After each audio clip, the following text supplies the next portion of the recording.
So hello dear students and welcome back to my channel. आज के इस video में हम लोग पढ़ने वाले हैं प्री रेफेलाइट ब्रदरहुड मूवमेंट के बारे में। ये मूवमेंट बहुत ही ज्यादा इंपॉर्टेंट है क्योंकि ये रीसेंट एग्जाम्स में भी पूछा गया है एंड कई सारे इंग्लिश लिटरेचर के एग्जाम्स में ये रिपीटेड मूवमेंट रहा है। So it is very important कि हम लोग वंस एंड फॉर ऑल इसको बहुत अच्छी तरीके से समझ लें। आज के इस मूवमेंट में हम लोग जानेंगे इसके कॉन्सेप्ट के बारे में कि आखिर ये मूवमेंट कब स्टार्ट हुआ एंड किन लोगों को ये बिलोंग करता है, कौन से राइटर्स इसमें इंपॉर्टेंट है। और इसी के साथ ही साथ हम लोग देखेंगे कि इस मूवमेंट के साथ एक कंट्रोवर्सी हो गई थी। कंट्रोवर्सी हमेशा मूवमेंट्स के बीच में, एजेस के बीच में चलती ही रहती है। So it is very important कि हम लोग इसको अच्छी तरीके से जानें बिकॉज ये इंफॉर्मेशन इग्नोर करने वाली नहीं है। इससे आपके एग्जाम में क्वेश्चन पूछे गए हैं। So fleshly school of poetry and stealthy school of poetry PRB group से एसोसिएटेड है और वो भी हम लोग आज के इस वीडियो में अच्छे से समझ लेंगे along with practice of the questions, ताकि आप यहाँ से फुल्ली सेटिस्फाइड जाएं। सबसे पहली चीज जो आपको ध्यान में रखनी है वो ये है कि प्री रेफेलाइट ब्रदरहुड जो 1848 में स्टार्ट हुआ था वो आपके विक्टोरियन एज का पार्ट है। आप सभी को एक चीज क्लियर होनी चाहिए कि लिटरेरी मूवमेंट्स हमारे ब्रिटिश लिटरेचर का ही पार्ट होते हैं एंड जैसे ब्रिटिश लिटरेचर में हम लोग एजेस को इंपॉर्टेंस देते हैं, ठीक उसी तरीके से जब आप लिटरेरी मूवमेंट्स को पढ़ें तो मेरी ये आपसे रिक्वेस्ट है कि मूवमेंट्स को भी आप एज वाइज पढ़ा करिए, ताकि जब आपके एग्जाम्स में इस टाइप के क्वेश्चंस आए तो आपके लिए लोकेट करना बहुत ज्यादा आसान हो जाए। अगर आप मेरे वीडियोस को फॉलो करते रहते हैं या आपने मेरे टीचिंग स्टाइल को थोड़ा सा भी ध्यान में रखा है तो आप देखते होंगे कि I always prefer in giving my students the information कि ये वाला जो मूवमेंट है वो कहाँ से आया है, ये वाला राइटर कौन सी एज को बिलोंग करता है, ये वाला क्रिटिकल टर्म कौन से राइटर का है, क्योंकि इससे आपकी स्टडी एंड आपके माइंड की जो प्रोसेसिंग है वो बहुत ज्यादा इजी हो जाती है जब आपके सामने एक प्रॉपर रोड मैप रखा जाता है कि देखो ये वाला जो मूवमेंट है वो इस वाली एज के अंदर आ रहा है, ये इसकी डेट है, ताकि आपके दिमाग में इंफॉर्मेशन ज्यादा देर तक ठहरे और बहुत ही सिस्टमैटिक वे में आपको चीजें समझ में आए। तो सबसे पहले आप इस पूरी इंफॉर्मेशन को क्या करेंगे, अपने नोट्स में लिख लेंगे कि भाई विक्टोरियन एज को आज हम लोग पढ़ रहे हैं, उसके अंदर हम लोग ने प्री रेफेलाइट ब्रदरहुड को पढ़ा एंड बाकी जो जितनी इसकी और भी मूवमेंट्स हैं वो भी आप सर्च करके पढ़ सकते हैं या फिर आप मेरे कोर्स में जाकर पढ़ सकते हैं, जहां पर मैंने नॉट ओनली विक्टोरियन एज बल्कि age wise starting from the very age of Chaucer से लेके एंड तक की सभी एज वाइज सेग्रीगेटेड एजेस में कौन कौन से मूवमेंट आए हैं लेक्चर बाय लेक्चर पढ़ाया है। और हर एक लेक्चर के बाद उस एक एक मूवमेंट से आए हुए एक एक क्वेश्चन को एक्सप्लेन भी किया है, जिसको कंज्यूम करने के बाद आपको कहीं और कुछ भी देखने की जरूरत नहीं पड़ेगी। बहुत ही systematic and to the point तरीके से मैंने क्वांटिटी पे फोकस ना करके quality wise to the point content आपको दिया है कि बच्चों को कम टाइम में ज्यादा से ज्यादा इंफॉर्मेशन मिले। तो आप इसके फ्री डेमो लेक्चर्स देखकर खुद से जज कर सकते हैं कि आपको इस कोर्स में क्या क्या और मिलेगा। बात करेंगे हम लोग अपने आज के मूवमेंट के बारे में, जो कि पीआरबी ग्रुप या प्री रेफेलाइट ब्रदरहुड कहा जाता है। आपके दिमाग में आ रहा होगा कि ये जो नाम है इसका क्या मतलब है। प्री रेफेलाइट मतलब रेफेल से पहले, तो ये रेफेल कौन है वो आज आपको पता चलेगा। प्री रेफेलाइट ब्रदरहुड या फिर ये जो ग्रुप है भाईचारे का, वो 7 ग्रुप है, 7 लोगों का ग्रुप है जो कि एक ऑल मेल ग्रुप माना जाता है। ये लंदन बेस्ड राइटर्स एंड आपके पेंटर्स एंड आर्टिस्ट थे। हम लोग अक्सर लिटरेचर में जब पढ़ाई करते हैं तो सिर्फ राइटर्स एंड पोएट्स की ही बारे में बात करते हैं, लेकिन ये एक ऐसा ग्रुप था जिसके अंदर आपके painters, sculptors, artists and writers एक साथ जुड़े हुए थे। ये सब इस वजह से एक साथ जुड़ गए थे क्योंकि इनका राइटिंग स्टाइल बिल्कुल अलग था, हेंस इनका नाम प्री रेफेलाइट ब्रदरहुड पड़ा। अब क्यों ये नाम पड़ा है वो भी आपको समझना चाहिए, क्योंकि ये जो ग्रुप ऑफ राइटर्स थे सबसे पहले तो इनके टाइम पर चल रही कॉम्प्लेक्स आर्ट को दिखाने के तरीके को बिल्कुल पसंद नहीं करते थे। इनका मानना था कि आर्ट सिंपल और रियलिस्टिक होनी चाहिए एंड ये जो आपका स्टाइल है वो रेफेल से पहले यूज किया जाता था, इसीलिए इस ग्रुप का नाम पड़ गया प्री रेफेलाइट। अब इस पर्टिकुलर मूवमेंट को आपको समझना है तो रेफेल कौन है आपको ये भी समझना पड़ेगा। रेफेल आपके इटालियन रेनेसां पेंटर हैं जिनकी बहुत सारी पेंटिंग्स वर्ल्ड फेमस हैं। आप कभी इटली वगैरह ट्रैवल करते हो एंड वहाँ के म्यूजियम्स में जाएंगे तो राफेल की सबसे इंपॉर्टेंट पेंटिंग्स मैं यहाँ फ्लैश कर दूंगी।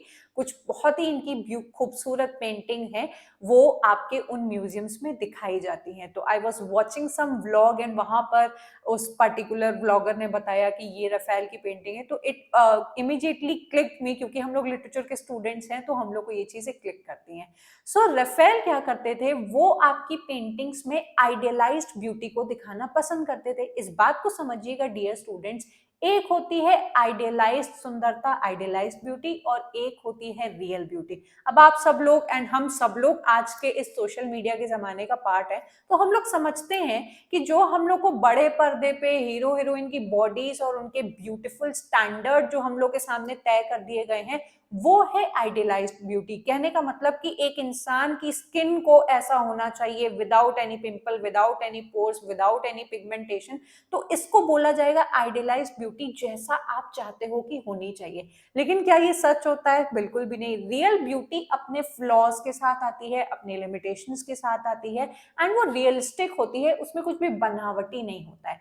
तो आप ध्यान दीजिएगा कि जितनी भी आप राफेल की पेंटिंग एंड इनको फॉलो करने वाले जितने भी आपके इंस्टीट्यूशंस थे जो कहते थे कि ब्यूटी को आइडियलाइज्ड वे में ही पोर्ट्रे करना चाहिए, वो राफेल को फॉलो करते थे। इनकी पेंटिंग्स में आपको क्लैरिटी देखने को मिलेगी, ग्रेस देखने को मिलेगा, नेचुरल बैकग्राउंड देखने को मिलेंगे, एंड काम फिगर देखने को मिल जाएंगे। तो ये तो अच्छी बात हुई इनकी पेंटिंग्स की। लेकिन याद रखिएगा कि इनकी पेंटिंग्स में और इनकी स्टाइल में आइडियलाइज्ड ब्यूटी को दिखाया जाता था कि एक औरत को ऐसा ही होना चाहिए, she should be fair, she should be this, she should be very calm, she should be very demure, मतलब इस टाइप की चीजें दिखाई जाती थी। एंड आपको आगे जाके ये भी पता चलेगा कि ये जो स्टाइल है वो रॉयल एकेडमी ऑफ आर्ट्स में फॉलो की जाती थी, एंड ये एक इंस्टीट्यूशन था आर्ट का, जहां पर प्री रेफेलाइट ग्रुप के बंदे पढ़ाई करने जाते थे। तो वहां पर जाने के बाद इनको समझ में आया कि यार, रॉयल एकेडमी ऑफ आर्ट्स में तो कहा जा रहा है कि राफेल की राइटिंग एंड राफेल की पेंटिंग को आपको फॉलो करना है, जो कि बहुत ही आइडियल और फेक नेचर को दिखाने की कोशिश करती है। हेंस इन्होंने अपना एक अलग से ग्रुप बनाया which was a reaction against the royal academy of arts, जो कि बहुत ही फॉर्मूला टाइप की पेंटिंग को प्रमोट कर रहे थे। तो इतनी आपको बात क्लियर हो गई है। अब हम लोग थोड़ी सी डिटेल्स देख लेंगे जो आपके एग्जाम में पूछी जाती हैं। इस पर्टिकुलर ग्रुप को फाउंड किया था आपके 1848 में। ये डेट आपके लिए बहुत इंपॉर्टेंट है। क्रोनोलॉजी बेस्ड में ये वाला जो क्वेश्चन और ये वाला मूवमेंट कई बार आपसे पूछा गया है, तो मेक श्योर कि आप इसको अच्छे से हाईलाइट करके अपने नोट्स में लिखें। ये ग्रुप था आपके 7 यंग आर्टिस्ट एंड पेंटर्स का, जिसमें से सबसे इंपॉर्टेंट 3 का नाम है Dante Gabriel Rossetti, we have John Everett Millais and William Holman Hunt. ये जो आपको मैंने रेड से हाईलाइटेड वे में लिखा है, उससे ही आपके 4 क्वेश्चंस पूछे गए हैं। तो मेक श्योर, मतलब 4 मार्क्स से क्वेश्चन बन जाएंगे, तो मेक श्योर कि आपको ये अच्छे से रटा हुआ हो। दे फेल्ट दैट, दे माने कि जितने भी पीआरबी ग्रुप के बंदे थे, इनको लगा कि जो राफेल का वर्क है वो ओवरली आइडियलाइज किया गया है एंड नेचर से बिल्कुल हटके है, डिटैच्ड है। मतलब कि ये रियलिटी को ना दिखा के बहुत ही फेकनेस अपनी पेंटिंग्स में दिखाने की कोशिश करता है।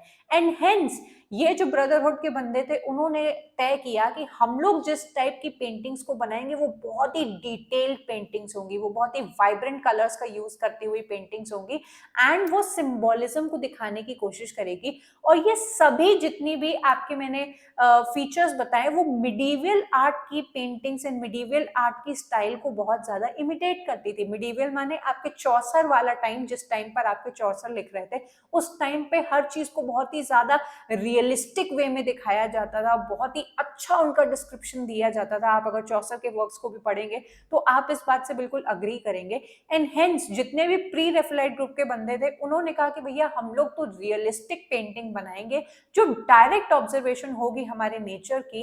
एंड आपके ये जो एज, ये जो आपका टाइम है, वो राफेल के पहले आया था, हेंस इस ग्रुप का नाम पड़ गया प्री रेफलाइट ब्रदरहुड। तो आई गेस आपको ये चीज बहुत अच्छी तरीके से क्लियर हो गई है। ये है आपके लिए सबसे इंपॉर्टेंट पेज जो आपको जरूर से अपने नोट्स में लिखना चाहिए, क्योंकि मेंबर्स से आपके मूवमेंट में जरूर क्वेश्चंस पूछे जाते हैं।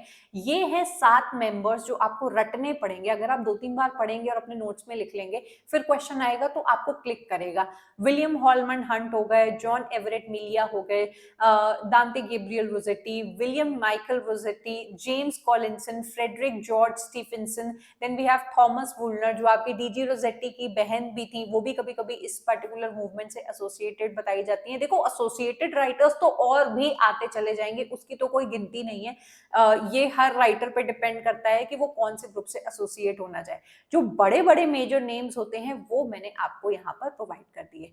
अगली चीज जो आपके लिए इंपॉर्टेंट है, देखो एक बार इससे क्वेश्चन फिर से पूछा गया है। जून 2024 में ऑलरेडी प्री रेफलाइट से आया था, फिर से जून 2024 में क्वेश्चन पूछा गया है कि who among the following were associated with pre Raphaelite brotherhood. तो भाई मैंने आपको जो 7 नाम दिए, अगर वो रटे हुए हैं तो ये क्वेश्चन आप विदाउट एनी टाइम वेस्टेज कर ले जाओगे। डीजी रोसेटी एंड एवरेट मिलिया आपने देख लिया, आपने इसको क्लिक करके अपने 2 मार्क्स पक्के कर लिए।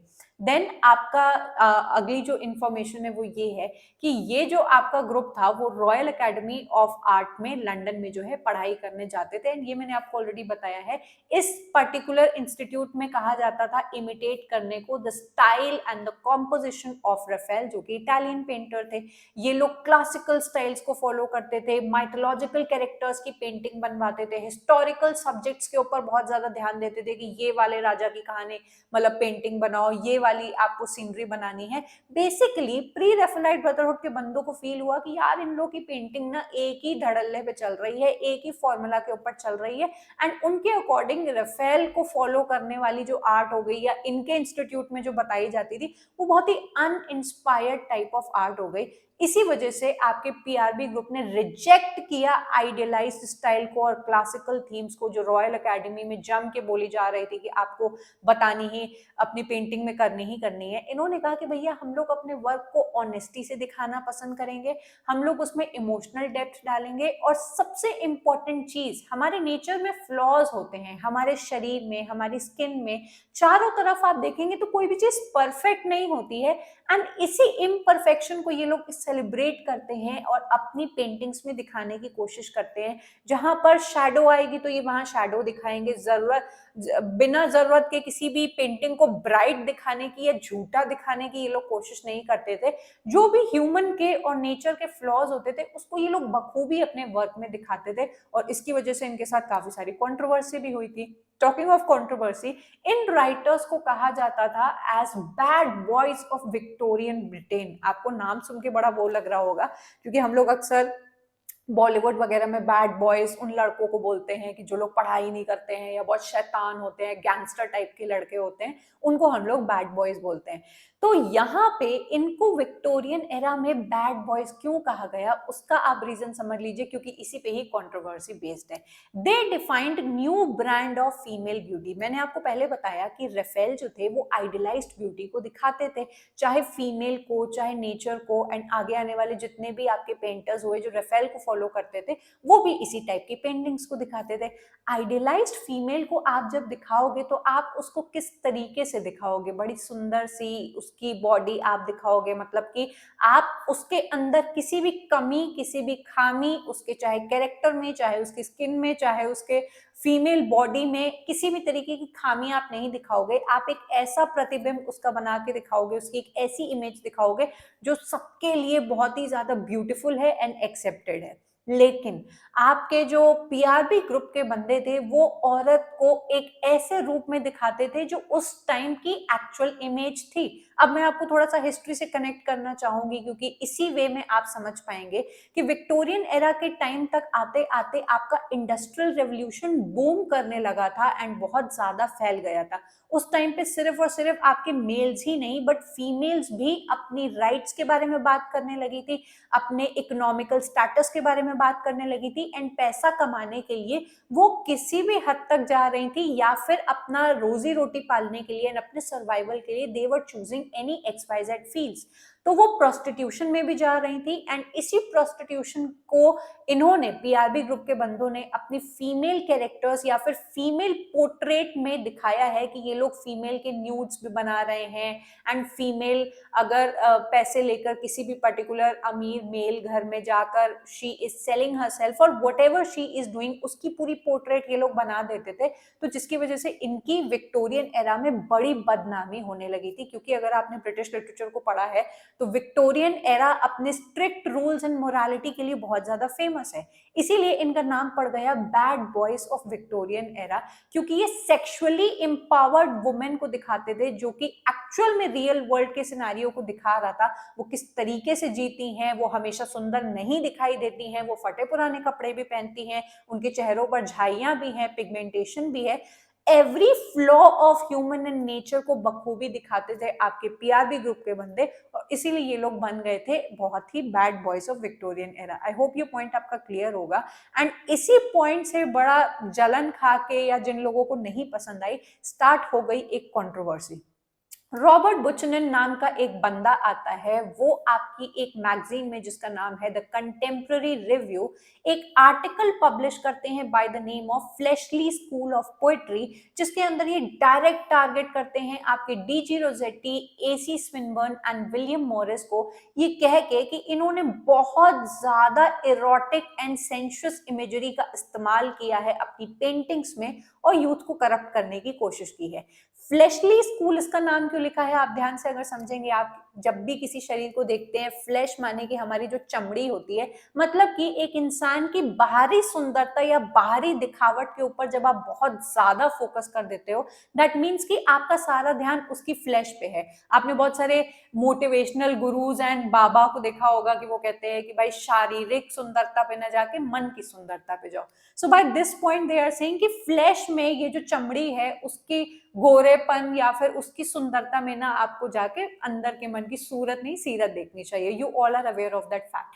तो रॉबर्ट बुचनन ने ये चीज इनके इन ग्रुप के बंदों में कॉमन देखी कि ये लोग फ्लैश के ऊपर, मतलब कि बाहरी सुंदरता या फिर बाहरी चीजों को बहुत ज्यादा इरोटिक एंड सेंसुअल वे में दुनिया को दिखाने की कोशिश करते हैं, और इस पॉइंट को लेके इन्होंने इनके ऊपर अटैक किया और आर्टिकल लिख दिया। अब जाहिर सी बात है, कोई ना कोई तो निकल के आने वाला था अपने आप को डिफेंड करने के लिए, एंड निकल के आते हैं आपके डीजी रोजेटी, जो कि फ्लेशली स्कूल ऑफ पोएट्री नाम के एस्से को काउंटर अटैक करते हैं स्टेल्दी स्कूल ऑफ पोएट्री नाम के आर्टिकल से। सबसे पहले तो ये अपनी स्टाइल को डिफेंड करने की कोशिश कर रहे हैं कि देखो भाई, I am not promoting any kind of eroticism और सेंसुअसनेस अमंग द ऑडियंसेस और माय रीडर्स, लेकिन वो एक्चुअल रियलिटी दिखाने की कोशिश कर रहे हैं जो उस वक्त पे चल रही थी, which is nothing wrong. And hence यहाँ पर ये बुचनन को ही बोल सकते हैं कि अटैक करते हैं कि अगर तुम्हें इतनी ही प्रॉब्लम थी तो सबसे पहले तुमने स्यूडोनिम क्यों लगाया। आप यहाँ पर देखिए लिखा हुआ है कि इन्होंने इस आर्टिकल को पब्लिश कराया अनोनिमसली, अपना नाम इन्होंने मेंशन नहीं किया।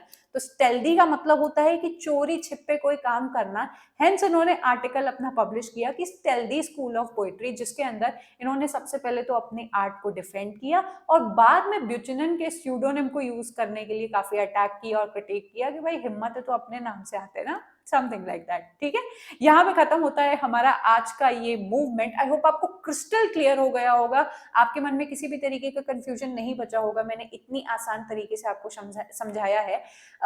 हम लोग इसके क्वेश्चंस कर लेते हैं ताकि आप और सेटिस्फाइड यहाँ से जाओ।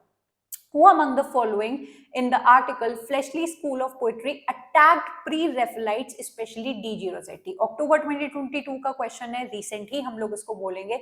तो ये है रॉबर्ट ब्यूचनन। अब आप इस क्वेश्चन से इस बात को जज करिए कि आप जो कंटेंट कंज्यूम करते हैं वो नॉर्मली ऐसा होता है कि आपने लिटरेरी मूवमेंट को उठाया, उसकी डेट पकड़ ली, उसमें कौन कौन से राइटर्स थे उनको आपने लर्न करना स्टार्ट कर दिया एंड थोड़ी बहुत इंफॉर्मेशन आपने गैदर किया, आप आगे बढ़ गए। लेकिन हर मूवमेंट से एसोसिएटेड बहुत सारी कंट्रोवर्सी होती है या फिर और भी बहुत चीजें होती हैं जिनसे क्वेश्चंस बनते हैं, लेकिन ये आपको कोई पढ़ाता नहीं है। तो मेक श्योर कि थोड़ा सा एफर्ट्स लगा के आप आगे भी जाया करो और कंट्रोवर्सीज एंड लेगेसी के बारे में जरूर से पढ़ा करो। देन आप आगे देख सकते हैं 2017 का ये क्वेश्चन है, डांटे Gabriel Rossetti founded pre Raphaelite brotherhood which included. अब देखो ये फिर से दूसरा क्वेश्चन है जहां पे राइटर्स के नेम पूछे हैं। एक तो आपके 24 में पूछा था, हॉलमैन हंट हो गए एंड जॉन एवरेट मिलिया हो गए, बाकी भी नाम आप लोग अच्छे से याद कर लीजिएगा। तो आपके सामने है ये चीज कि ये क्वेश्चंस कितने रिपीटेड है। एक बार अगर आपने इसको रट लिया तो फिर तो आपके क्वेश्चन कभी गलत नहीं होने वाले हैं। And this is how I से कि आपको एक टॉपिक पढ़ने के तुरंत बाद उसके क्वेश्चंस लगाने चाहिए। 2013 देखो कितना पुराना क्वेश्चन है, मैंने 2024 से स्टार्ट किया, मैं पुराने 10 साल पुराने क्वेश्चन भी आपको इसी वीडियो में करा रही हूँ। The purpose of pre-Raphaelite Brotherhood was primarily to promote simplicity and naturalness in art and literature। क्या ये लोग कॉम्प्लेक्सिटी को प्रमोट करने की कोशिश करते थे? बिल्कुल भी नहीं। क्या ये लोग क्लासिकल मॉडल्स को इमिटेट करने की कोशिश करते थे? बिल्कुल भी नहीं। ये लोग क्लासिकल्स को नहीं बल्कि मिडीवियल आर्ट को प्रेफर करते थे। क्या ये लोग मिथिक मोड्स या फिर साइकोलॉजिकल कुछ दिखाने की कोशिश करते थे? नहीं। इनका एम यही था कि आर्ट सिंपल होनी चाहिए, नेचुरल होनी चाहिए, रियल होनी चाहिए। विविड कलर्स का इस्तेमाल करके ये लोग अपनी पेंटिंग्स को दुनिया के सामने लेके आते हैं। दिस इज नॉट ऑल, आपके प्री रेफेलाइट ब्रदरहुड से और भी क्वेश्चंस हैं एंड लिटरेरी मूवमेंट के न जाने कितने क्वेश्चंस हैं जो आप अगर सेग्रीगेटेड वे में लगाना चाहें तो आप लिटरेरी मूवमेंट्स के सेक्शन को क्लिक करके लगा सकते हैं। आप जज भी कर सकते हैं वहां पर एनालिटिक्स को देख के कि कौन से मूवमेंट से कब कब एंड कितनी बार क्वेश्चंस पूछे गए हैं। ये सभी चीजें आपको हमारी पीवाईक्यू टेस्ट सीरीज में मिल जाएंगी। मेक श्योर आप इसको चेकआउट करें एंड अगर आपने आज जैसे एक मूवमेंट पढ़ा वैसे सभी मूवमेंट्स को पढ़ना चाहते हो इसी आसान एग्जांपल्स के थ्रू तो मेरे पूरे कोर्स को भी आप चेकआउट करिएगा। इसी के साथ ही साथ मेरे बाकी कोर्सेज भी अवेलेबल हैं जो इसी फॉर्मेट में मैंने पढ़ाए हैं, बड़े प्यार से एग्जांपल्स के थ्रू, ताकि बच्चों को समझ में आए कट एंड कॉन्सेप्ट्स। तो आप उनको भी जरूर से चेकआउट करें। मेरी सभी यूट्यूब की प्लेलिस्ट एंड फ्री वीडियोस को बिल्कुल रट्टा मार जाओ, पढ़ो, उनसे कॉन्सेप्ट समझो। मैंने बहुत इंफॉर्मेशन तो यहीं पर ही प्रोवाइड की हुई है जो न जाने कितनी बच्चों की हेल्प करती है। मेक श्योर आप भी इनका फायदा उठाया करिए। एंड लास्टली आपको जरूर से मेरे टेलीग्राम और व्हाट्सएप ग्रुप से अभी तक अगर आप नहीं जुड़े हैं तो जुड़ जाना चाहिए। लिंक आपको डिस्क्रिप्शन में मिल जाएगा। This is completely for free. आपको यहाँ पर daily PYQ test series free में प्रैक्टिस करने को मिलती है। मेरे सभी लिंक्स आपको डायरेक्ट मिल जाते हैं। कोई भी नोटिफिकेशन आपकी एग्जाम आती है तो सबसे पहले आपको यहाँ पर बच्चों को बता दी जाती है एंड बच्चे यहाँ पर चैट करते हैं, बहुत सारे क्वेश्चंस को हम लोग डिस्कस करते हैं। तो मेक श्योर कि आप मेरे इस ग्रुप का पार्ट हो। Do let me know your feedback कि आज का वीडियो आपको कैसा लगा एंड नेक्स्ट इसी तरीके से कौन सा नेक्स्ट मूवमेंट आप जल्दी से पढ़ना चाहोगे आप मुझे कमेंट करेंगे एंड मैं आपके लिए एक नया वीडियो तैयार कर दूंगी। होपिंग कि आपको आज बहुत मजा आया होगा एंड कुछ नया जानने को मिला होगा। I am going to take your leave and I am going to meet you up next in yet another video. Up till then bye and take care.